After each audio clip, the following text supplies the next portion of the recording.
Hello, this is Dogcesy. I'll be giving my opinions. My mouse died.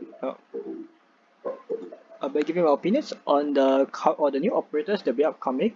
They'll be upcoming in the next event, Arknights. So firstly, we have our first 6-star puller, Gladiia, who will be our warfare unit, a warfare operator this time around, instead of the usual 5-star. I'd like to talk about what generally the community has been using Gladiia for, which is for early game blocking and damage, mainly because of a surprisingly high attack at just max level 30, which E2 level 30, which will be the benchmark I'll be referring to right now, because that is generally the levels that most people leave their E2 at, from what I know of. Yep. So maybe basing out for a high attack power of 692, which is around 700, I just mere level 30, which actually wait, no, she will reach 700 plus due to trust. But yeah, as well as for low cost of 13, it may be 16 right now, but because of the fact that she is a warfare operator, the pots are actually very easy to get, which will be a total of -3, making her 13, which is the same as base Texas as well as full pot Malenta, which is actually considered very cheap, as cheap as most Vanguards. Yep. Another reason why people use her for early game because of a natural regen of 2.5 at pot 1. That doesn't change up. 2.5% of a max hit points, which can actually help if you want to use especially since you want to use your early deployment points for deploying of other units, and will likely choose to deploy your medics later down the line. So this would actually help out in the early game, which is why actually people has been using her for early game blocking and damage. So firstly, I'll like to talk about her skill 1, which is the same as most pulling skills like ropes and snow sand.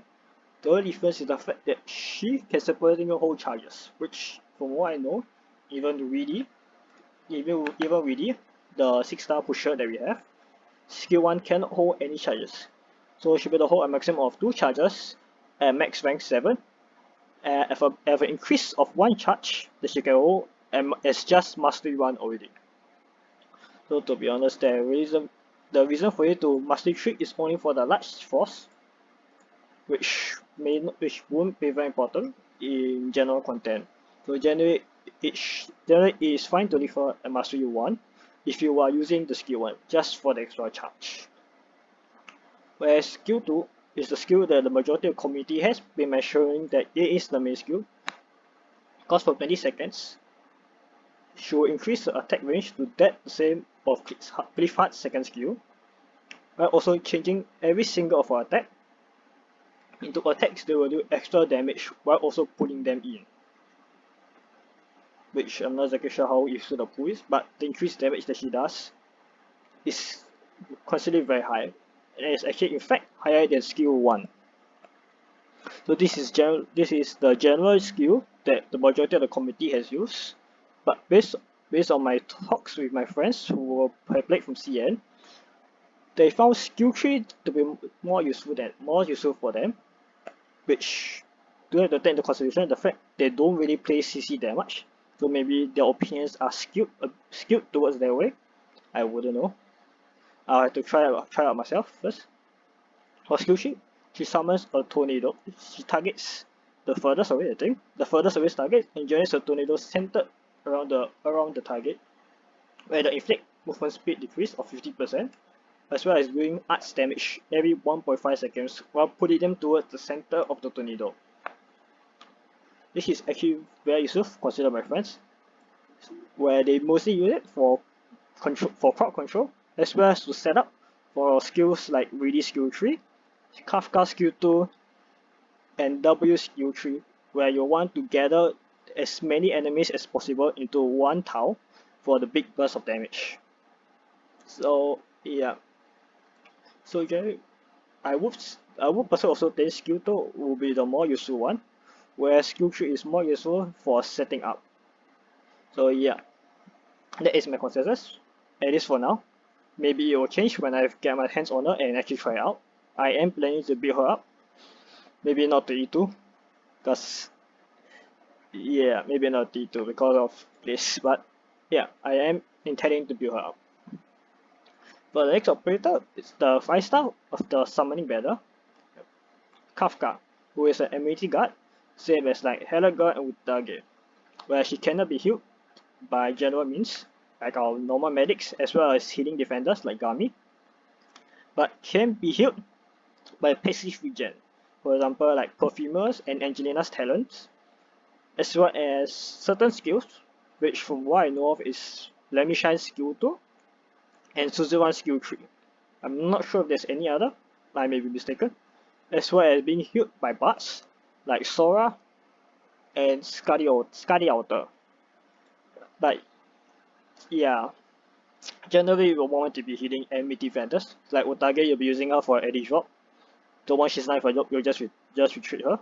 And for Hellagur and Akafuyu, their damage is generally high enough. Their damage and tank is usually high enough, but you don't need additional healing. Yeah, they should be able to carry by herself, but yeah. So we'll talk first. We'll look at her skill 1. She reduces her block count to 0. From how much is it? From 1. Yep. You gain increased attack of 50%. Well, each of her attacks will do twice. So meaning she will heal double the number of health for every attack, which is 140 from 70. Yep. So generally this skill will be used when her health drops down to 0. So you'll be using it the same as how you similar. I won't say exactly the same. Similar to how you use Utage skill 1. And once she drops down to low health, you use this to reduce her block so that enemies will leak, giving her a chance to actually attack more and regen more health. Yeah. But also still doing damage, whereas Utage will not be doing any damage. Is it better than Utage? I don't know. I will also need to get my hands on her to actually try it out to see. Yeah. Whereas for skill 2, she'll immediately lose 50% of her health, which isn't the worst thing because of her talent, where she will gain increased attack speed based on the amount of health she lost, which reaches a maximum of 100 attack speed, where HP drops to 30%. So generally this may not be the worst skill to use, for losing health. She also will gain a layer of shield, which is the same as Mud Rocks, where she'll absorb 1 instance of damage, no matter how high or how low the damage, and it will disappear immediately afterwards when she receives the damage or when the skill ends. She also gain increased attack and defense. So generally you want to use this skill to brace her for like an attack from like maybe a boss or the Saka's Lancers. Yep. Whereas the attack and defense will also help her burst down the attack or Lancers before they get another attack, or she will survive it because she will have healed up some health from the 50% that she lost by the time the next boss attacks, because they generally have low attack speeds. But yeah, she does have surprising high attack, or 650, and also with 700. No, it doesn't. 680 at E2 max level 30, which will be very useful against lower defense enemies, same as Hellagur. Maybe not to a bulkiest enemies, where Utage will be more useful because she does arts damage with her skill 2, which is the skill that most people use her for.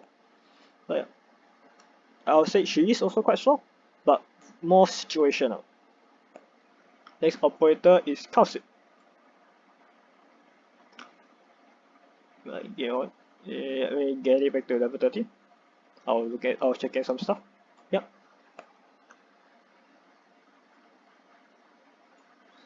Kal'tsit. She may be considered a healer, but do not be mistaken. You will not be using her as a healer because of the fact of her talent. She can summon monster, this guy over here, and she will prioritize healing herself and monster.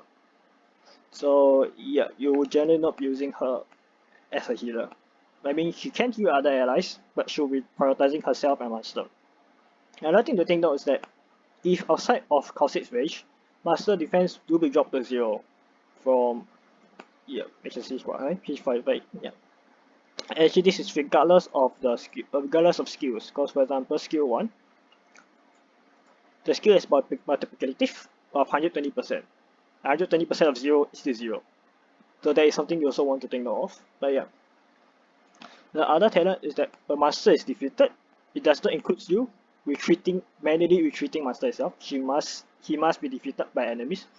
He will explode and deal true damage to them while also stunning them for 3 seconds. The pots I won't say is the most important. Maybe for first one for deployment point, because the extra stun time and extra damage really isn't that much per se. So I wouldn't say the potentials on her will be very important. But if you're a collector and want to max pot her, sure, go ahead. I can't stop you. So let's talk about monster first before I talk about her skills, so you more understand. Master has very high hit points. Master actually has higher hit points than any other operators I know of. Even some of the tankier summons that I know of, like Monkey's Pillars as well as Beeswax Pillars, they only have a maximum of 5,000 health, which Master sure is lower, but this is the level 30 stats. As I just shown, you change it to maybe to higher levels like 80, 90, she'll easily over 5k health, which is a lot more, which is higher than any other one, making Master actually the tankiest of all summons, from what I know of, while also having a ridiculously high attack of over 1000. Yeah, which is further boosted by her skills after, which I'll show you. So yeah, none of that. So we'll be using Kal'tsit, the guard, no as master. Just treat master as a guard or defender if you want. Trust me. With that associate self healing, but yeah, I will be with that Kal'tsit. Don't worry about it. But sure, once I get her, if I do get her. Oh yeah. So for the first skill, Kal'tsit herself and monster gains increased defense of 120%, while Kal'tsit herself also gains physical block, which is when she receives physical damage, she has a 40% chance here, which is here for skill rank 7, and 50 for mastery 3, to negate the physical damage that she took to 0. So yeah, I won't really say this is the general skill to use.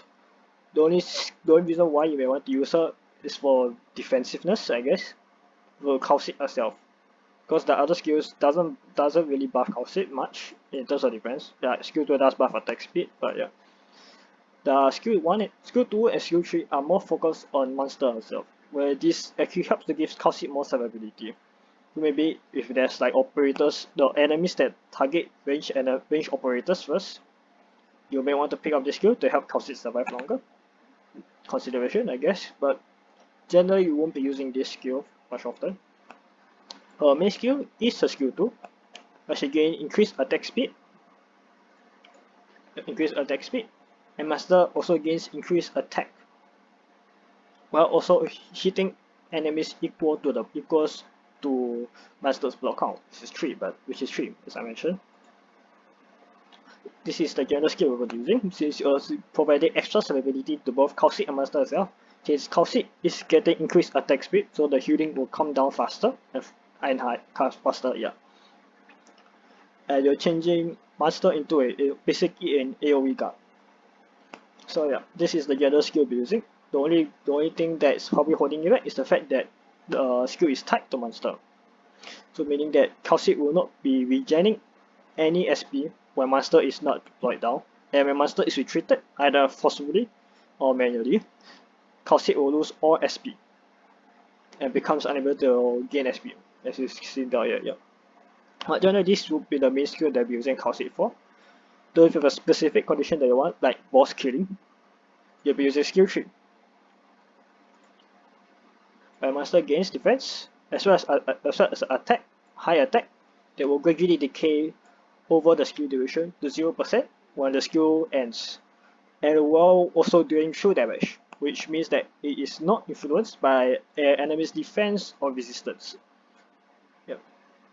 The thing that if master doesn't kill any enemies within the skill duration, the master will immediately lose 50% of his max health when the skill ends, which may not be the worst thing if you're trying to trigger the second talent. Why? To be honest, maybe in higher risk, it may be useful, possibly, but generally you would not. Generally, this is considered a bad thing, but can be a positive effect in certain conditions, I guess. But yeah, I think about that is it's also tied to monster, so same as skill 2. He cannot regen if master sword deployed and will lose it when master is retreated. Lose SP when master is retreated. Yeah. Another good thing about skill 2 is the fact that can kinda be heady drop. Even you may consider the fact that it may not be able to heady drop because of the fact that it's tied to monster. But the fact that the SP cost is actually very low of 8, you kinda can heady drop it, I guess. Like, kinda have heady drop potential, but generally you won't be using it for heady dropping, I guess. Yep. So more or less that's about it for Kal'tsit. Yeah, I will be building her if I can to actually try it out. Because like I said, she plays very differently. Yeah. So moving on to Skadi Alter, or also known as Skadi the Corrupting Heart. She's known as a aura supporter and bard, which isn't really seen much. Yeah. So she will not be attacking, but will continuously heal all allies within range for 10% of her attack. Yeah. Another example of a bard or aura supporter for what I know of is Sora. Yeah. But yeah. So for her talents, she's able to summon a Seaborn, which can last for 25 seconds, 15 seconds if it's E1, yep, that lasts for 25 seconds, and the Seaborn's attack range will be treated as an extension of Skadi's attack range, which can be very useful because one of the drawbacks for the Aura supporter is the fact that the range is quite limited, so having the Seaborn to actually expand the range is also very useful.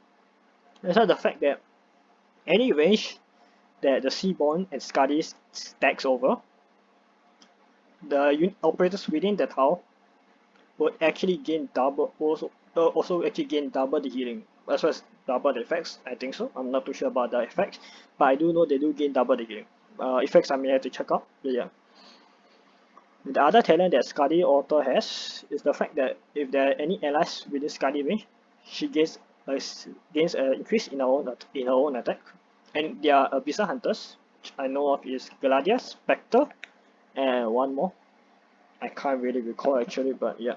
She will instead gain 15, and at pot 5, you'll be gaining 9 and 18 respectively instead, which is a good thing to have, I guess, but generally you won't be able to get her to pot 5 unless, yeah, trust me, she's a limited operator.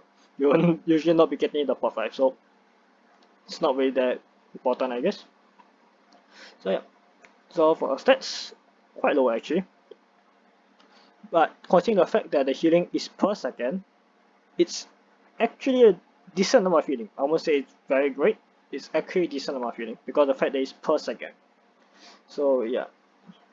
And the fact that healing is actually through AoE. She's able to heal every ally within the range, not just 3 like for our considered AoE healers, perfumers, Telopsis, that they those. Yeah.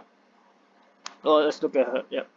But the C1 stats are actually very low, but considering the fact that generally the C1 won't be targeted or it can't block, it actually doesn't really matter that much. But yeah, do take note that also does 100 health, so if it does get attacked, I guess it may not be the bulkiest one. Oh yeah, so, skill 1. Skadi immediately recovers all her health and increase her maximum health by 140%. While also increasing her trait effect, which is this, the healing trait effect, to 60% at rank 7 and 80% at max rank or max mastery 3. This is actually considerably high. As well as the fact that all damage taken by her allies within her attack range, as well as Seaborns, she will absorb 50% of the damage that they are taking. I'm not sure about the strongest effective precedent. I think that is to consider the fact that maybe in the future there'll be other operators like that. But yeah, this is actually a very situational skill, I would say. I have heard of people using it for example, in Taurola's boss fight to soak up the fireball damage from the other operators. I guess that's something I've heard other people using it for. I'm not too sure. I haven't tried it out myself, but yeah. Yeah, a very situational skill, I guess, but it's actually still usable. Skill 2, which from what I know is her main skill, She will grant the Inspire effect, which is basically she's just buffing them, giving them additional stats based on a percentage of Skadi's attack and defense. So yeah, this will also increase her trait effect to 70%. The most important thing for this skill is this: the fact that it's infinite duration. It lasts forever. Yeah. So yeah, I've heard of people actually using this skill to replace a medic because of the fact that not only does the skill itself buff the defense of operators, the 17% is actually pretty soon, judging from the fact that it's every second. I like healers where it's every couple of seconds. If I'm not wrong, they do have to check the attack speed. Yep, every 2.9 seconds instead. It's every second. So it's actually can be actually supposed to be used as a replacement for medics. But yeah, this is the general skill we're using Skadi Alter for. Skill 3, where from what I've heard is people using it more for high risk contingency contracts. So I'll be focusing on just Mastery 3. Where she will lose a healing trait, but instead actually lose 5% of her max health every second. But instead, she'll also be doing true damage to all enemies based on the percentage of her attack, to all enemies within her attack range every second, as well as for C1. Yeah, and you can see damage from self and C1 stacks if the enemy is within both their ranges. This also gives the Inspire effect, which is the same, which is equals to 110% of Skadi's attack to all allies within attack range and C1's attack range. This is a skill that we're using for highest condition attack. To grant all your operators a huge increase in attack to burst down the boss or wave or whatever. So yeah, the generate she is also a very good unit. I will also be trying to get her and building her, especially since from what I've heard, people have been seen them using her to stack up with summoners, as well as Kal'tsit's monster, because she can actually heal Kal'tsit monster, even though it's because of the fact that her healing is considered a passive regeneration. By the way, a master cannot be healed by any other operators other than Kal'tsit herself, and as well as passive regen like Scouter. But yeah, the generation Kal'tsit and Skadi Alter is actually a very good combo. So I'll be trying to get both of them and breeding them up, and actually testing them out to see how they are. I will probably give more my deeper opinions about it once I do get them and build them out, which maybe come time. Considering the fact that I'm still trying to level up my E2 Silverish, but yeah. Alright, bye bye. Yeah. So feel free to give me your opinions about the operators down below in the comments. Make sure remember to like and subscribe, I guess. That's something people also say. Yeah. That is all. Bye bye. This has been Dogcesy. Bye.